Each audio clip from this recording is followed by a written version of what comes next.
Alright guys, so now it's time to add a background sound. So the difference between a background sound and a sound effect is that this is the sound that plays in the background while you're playing your game. So a couple things to keep in mind is you want a sound that is not too loud or easy for the player to know that the sound is repeating, because it's easy for them to get annoyed as they're playing your game.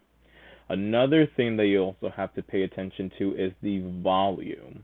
The reason why we have sound effects is because they allow you to know when something is happening. So even if it happens really quickly, based off of the sound, you know that something happened. So for example, on our player sprite, we know that we've lost because we have that crunch sound playing. So even if we don't get to see what we've touched, we know something killed us because of the sound. But if our background sound is too loud and we can't hear the sound effect, it's very easy to miss that. So we have something that's called priority. So what's the most important sound that we want our players to hear, and which one is less important that can be still played but just a little bit lower. So for this, our sound effects, which are sounds that happen when there's an interaction. So for example, my player touching the lava is an interaction and it has a sound effect, which is them losing. We want to make sure that our player is able to hear that. Whereas our background sound, it's not really important. It's just there to kind of have a feel and vibe for our game and kind of have fun with it. So because it's not that important for our players to always hear it, then we'll make that a little bit lower. And this is where you guys are going to be testing your game, playing these sounds, making sure you're able to hear your sound effects more than your background sound. So to add your background sound, you're going to click on the stage. We're going to find a little bit of space. And we're going to go into the Events tab and add When I Receive Green Flag. So since we don't know how long it will take our players to play our game, we're going to need to have our sound loop. So to do this, we're going to go inside of Control, and we're going to add a forever.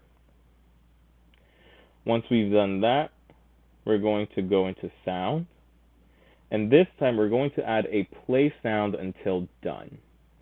So the reason why we want to do this is because if we add a start sound, it will start the sound, then it'll hit the forever again, and then it'll start it again, and it'll start creating a chain of the sound repeating over and over and over again.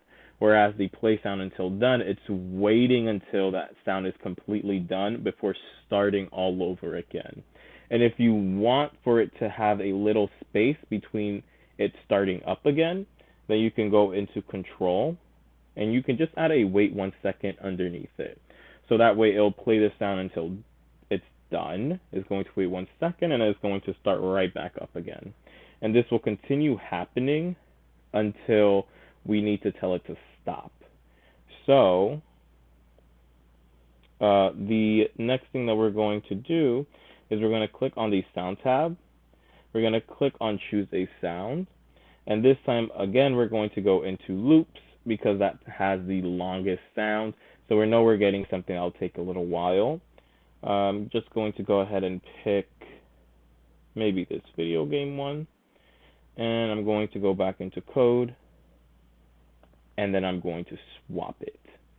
So now that I have this, I need to make sure I'm able to stop this sound before we get to our winning sound. So to do this, we're going to have When I Receive Win, we're actually going to disconnect this. We're going to add a Stop All Sounds. We're going to wait 1 second, and then we're going to start the actual sound that we have for our win, which is perfect. Now, if you guys had the previous code where you had the winning sound looping over and over again, then the code will look something like this. We will still have it so that it's stopping the sound first, waiting 1 second before actually starting the sound that we do have. And that will be it for our actual background sound. That way it starts playing it. When we win, it will stop, and then it will play our actual win sound.